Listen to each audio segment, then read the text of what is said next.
Eto na nga, papakita natin kung gaano kalokohan yung mga analysis ni KJ Abilino. Let's watch this. Siyempre, galit na galit yung mga basher na yan. Kasi alam mo bakit si David yung sinisira nila? Isa sa mga analysis ko dyan kung bakit nila sinisira si David is just that, it's just that sila ang may hidden desire kay David actually.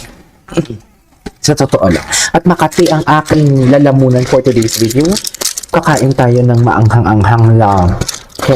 Alam mo, di ba? Sila talaga, sila kung ganun yung atake nila. Analysis ko lang ha, sila talaga ang may hidden desire kay David. Yung tipong ayaw nila mapunta kahit saan. Yung sisirain, yung tipong alam mo yung motto na parang papatayin na lang kita, mapunta ka lang. Huwag ka lang mapunta sa iba. Parang ganun. So parang sinisira nila si David para ma-turn off lahat ng mga nagkakagusto kay David. Di ba gabi yung utak ko, no? Ay, true yan, KJ. Grabe nga yung utak mo. Kagaguhan na analysis. Isipin ba talaga na na obsessed kami kay David Licauco? Duh. Kasi ganyan yung mga obsession, yung ginagawa nila.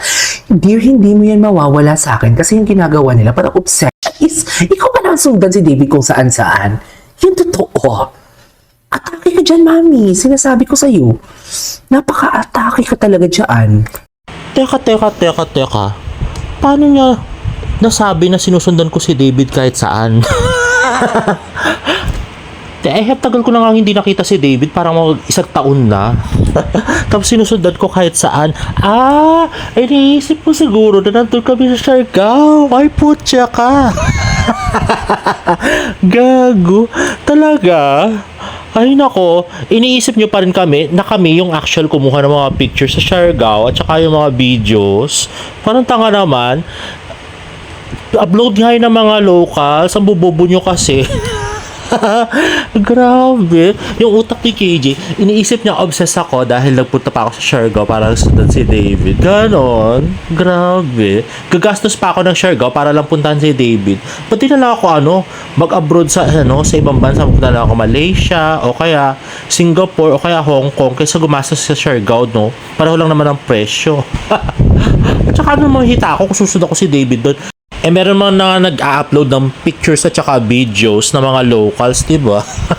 Baka pahirapan ko pa yung sarili ko, di ba? Kung tanga-tanga nito si KJ. Feeling niya talaga pumunta kami Siargao para lang sundan si David. Bobo. Ay nako, ang engot-engot talaga nito si KJ.